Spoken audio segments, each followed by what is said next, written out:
Taylor.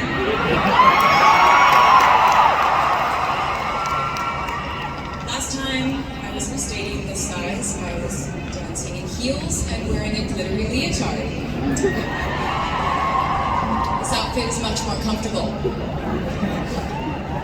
I would like to say a huge thank you to NYU's Chairman of the Board of Trustees, Bill Berkeley, and all the trustees and members of the board, NYU's President Andrew Hamilton, Provost Catherine Fleming, and the faculty and alumni here today who have made this day possible. I feel so proud to share this day with my fellow honorees, Susan Hockfield and Felix Matos Rodriguez, who humble me with the ways they improve our world with their work.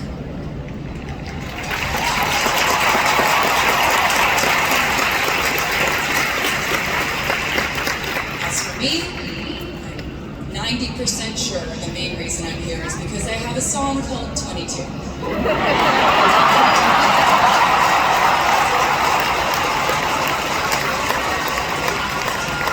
And let me just say, I am elated to be here with you today as we celebrate and graduate New York University's class of 2022.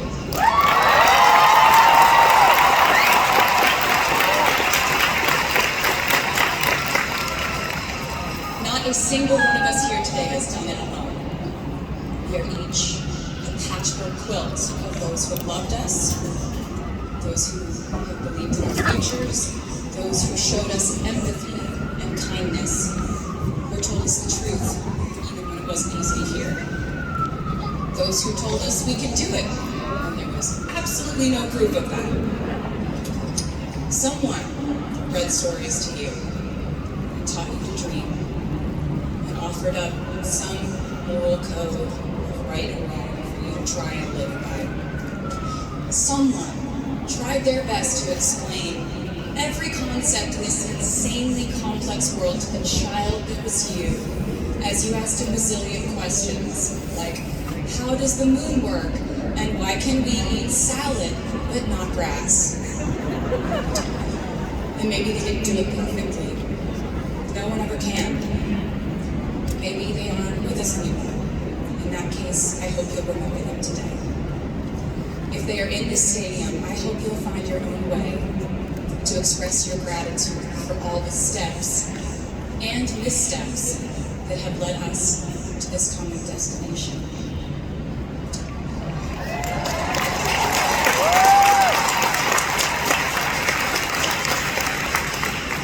I know that words are supposed to be my thing, but I will never be able to find the words to thank my mom and dad, my brother Austin, for the sacrifices they made every day so I could go from singing in coffee houses to standing up here with you all today, because no words would ever be enough.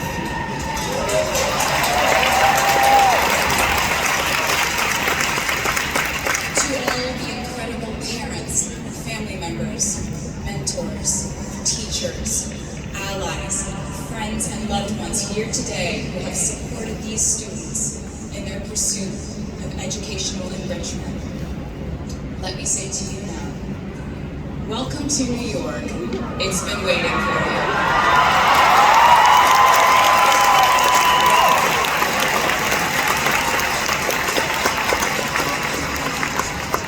I'd like to thank NYU for making me, technically, on paper at least, a doctor.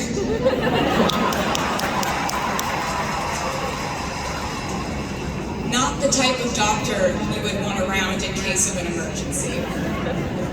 Unless your specific emergency was that you desperately needed to hear a song with a catchy hook and an intensely cathartic bridge section.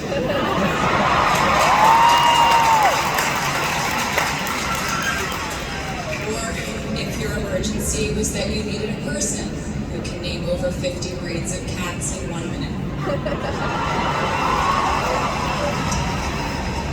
I never got to have a normal college experience, per se. I went to public high school until 10th grade, and then finished my education doing homeschool work on the floors of airport terminals. Then I went out on the road for a radio tour, which sounds incredibly glamorous, but in reality, it consisted of a rented car, motels, and my mom and I pretending to have loud mother-daughter fights with each other during boarding, so no one would want the empty seat between us on Southwest. As a kid, I always thought I would go away to college, imagining the posters that would hang on the wall of my freshman dorm. I even said the ending of my music video for my song Love Story at my fantasy imaginary college, where I meet a male novel reading a book on the grass. One single glance, we realized we had been in love in our past lives. Which is exactly what you guys all experienced at some point in the last 4 years, right?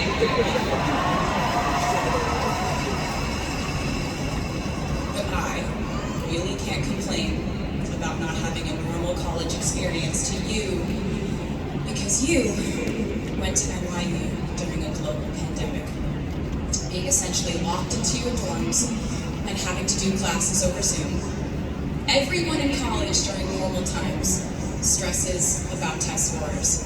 But on top of that, you also had to pass like 1,000 COVID tests. I imagine the idea of a normal college experience was all you wanted too.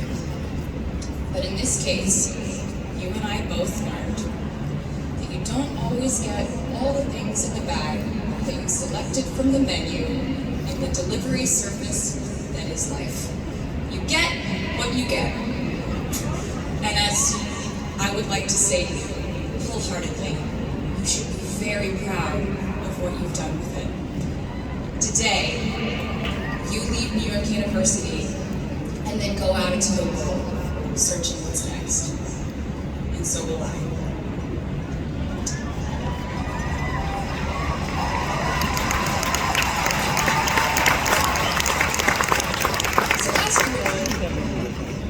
I try not to give anyone unsolicited advice unless they ask for it. I'll go into this later. I guess I have been officially solicited in this situation to impart whatever wisdom I might have to tell you things that have helped me so far in my life. Please bear in mind that I in no way feel qualified to tell you what to do. You've worked and struggled and sacrificed and studied and dreamed your way here today. And so, you know what you're doing. You'll do things differently than I did them, and for different reasons.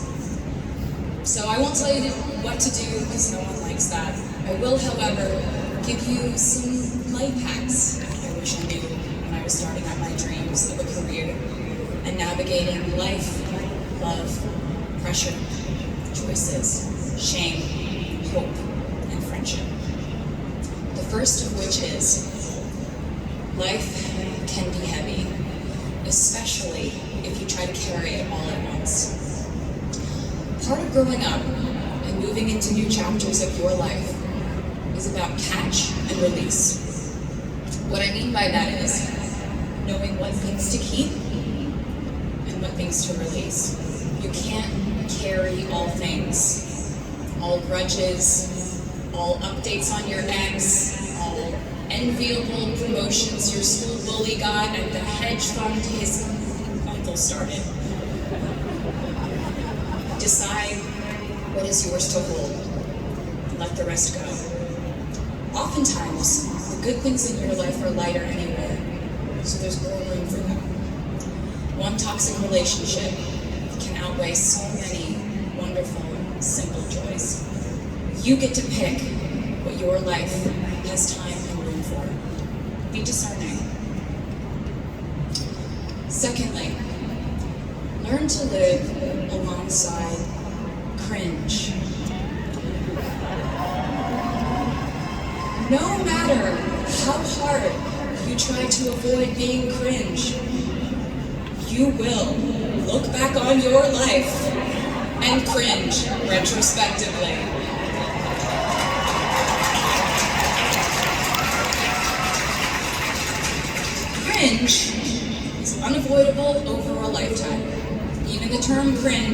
might someday be deemed cringe. I promise you, you're probably doing or wearing something right now that you will look back on later and find revolting and hilarious. Can't avoid it, so don't try to. For example, I had a phase where, for the entirety of 2012, I dressed like a 1950s housewife. But you know what? I was having fun. Trends and phases are fun.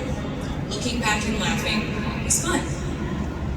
And while we're talking about things that make us squirm but really shouldn't, I'd like to say I'm a big advocate for not hiding your enthusiasm for things.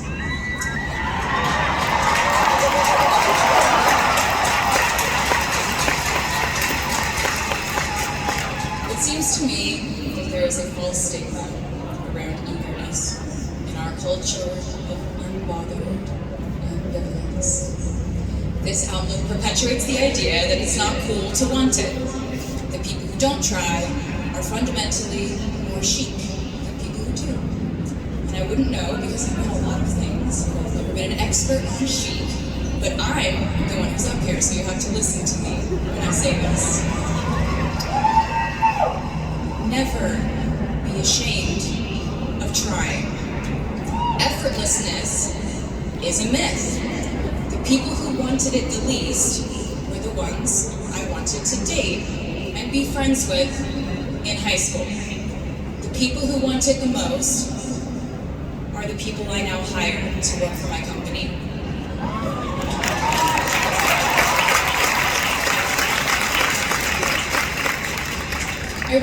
I started writing songs when I was 12, and since then, it's been the compass guiding my life, and in turn, my life guided my writing.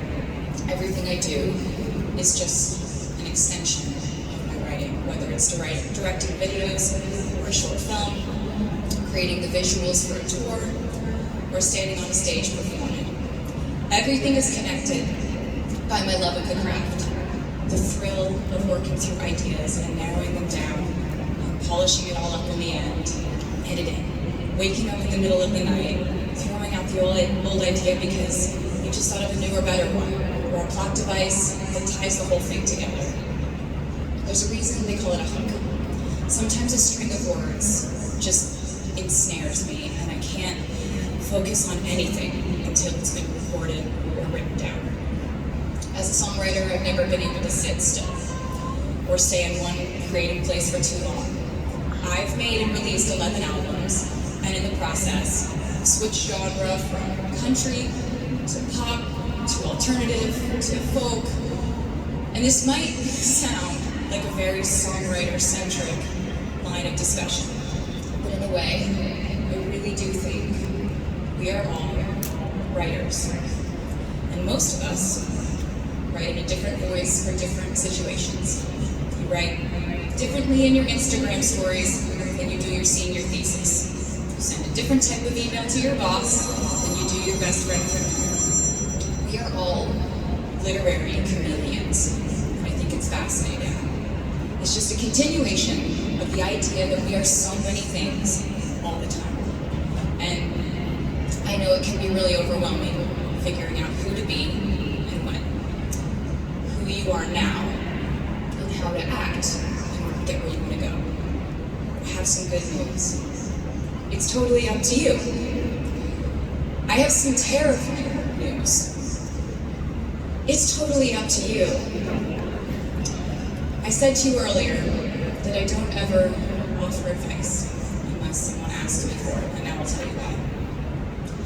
As a person who started my very public career at the age of 15, it came with a price. And that price was years of unsolicited advice. Being the youngest person in every room for over a decade meant that I was constantly being issued warnings from older members of the music industry, media, interviewers, executives. And this advice often presented itself as thinly veiled warnings. See, I was a teenager at a time when our society was absolutely obsessed with the idea of having perfect young female role models. It felt like every interview I did included slight marks by the interviewer about me one day running off the rails. And that meant a different thing to every person who said it to me. So I became a young adult while being fed the message that if I didn't make any mistakes, all the children of America would grow up to be perfect angels. However, if I did slip up, the entire earth would fall off its axis. It was entirely my fault. I would go to pop star jail forever and ever. It was all centered around the idea that mistakes equal failure, and ultimately the loss of any chance at a happy or rewarding life. This has not been my experience. My experience has been that my mistakes led to the best things in my life. And being embarrassed when you mess up, it's part of the human experience. Getting back up, dusting yourself off, and seeing who still wants to hang out with you afterward and laugh about it, that's a gift. The times I was told no, or wasn't included, wasn't chosen, didn't win, didn't make the cut. Looking back, it really feels like those moments were as important, if not more crucial, than the moments I was told yes. Not being invited to the parties and sleepovers in my hometown made me feel hopelessly lonely. But because I felt alone, I would sit in my room and write the songs that would get me a ticket somewhere else. Having label executives at National tell me that only 35-year-old housewives listen to country music, and there was no place for a 13-year-old on their roster, made me cry in the car on the way home. But then I'd post my songs on my MySpace. And yes, MySpace. And I would message with other teenagers like me who loved country music, but just didn't have anyone singing from their perspective. Having journalists write in-depth, oftentimes critical pieces about who they perceived me to be made me feel like I was living in some weird simulation. But it also made me look inward to learn about who I actually am. Having the world treat my love life like a spectator sport in which I lose every single game was not a great way to date in my teens and 20s. But it taught me to protect my private life fiercely. Being publicly humiliated over and over again at a young age was excruciatingly painful, but it forced me to devalue the ridiculous notion of minute by minute, ever fluctuating social relevance and likability.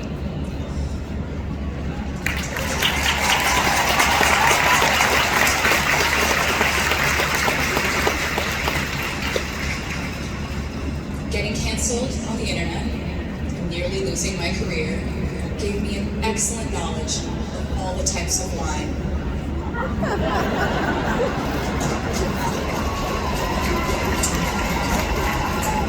I know I sound like a consummate optimist, but I'm really not. I lose perspective all the time. Sometimes everything just feels completely pointless. I know the pressure of living your life through the lens of perfectionism. And I know that I'm talking to a group of perfectionists because you are here today graduating from NYU.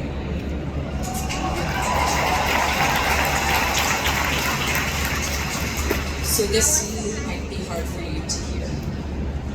In your life, you will inevitably misspeak, trust the wrong person, underreact, overreact, hurt the people who didn't deserve it, overthink, not think at all, self-sabotage, create a reality where only your experience exists, ruin perfectly good moments for yourself and others, deny any wrongdoing, not Take the steps to make it right. Feel very guilty. Let the guilt eat at you. Hit rock bottom. Finally address the pain you caused. Try to do better next time. Rinse, repeat.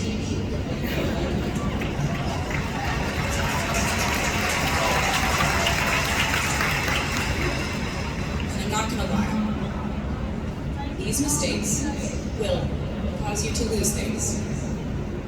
I'm trying to tell you that losing things doesn't just mean losing. A lot of the time, when we lose things, we gain things too. Now you leave the structure and framework of school and chart your own path. Every choice you make leads to the next choice, which leads to the next, and it's hard to know which path to take. There will be times in life where you need to stand up for yourself. Times when the right thing is actually to back down and apologize. Times when the right thing is to fight. Times when the right thing is to turn and run. Times to hold on with all you have. Times to let go with grace. Sometimes the right thing to do is to throw out the old schools of thought in the name of progress and reform. Sometimes the right thing to do is to sit and listen to the wisdom of those who have gone before us. How will you know what the right choice is in these crucial moments? You won't. How do I give advice to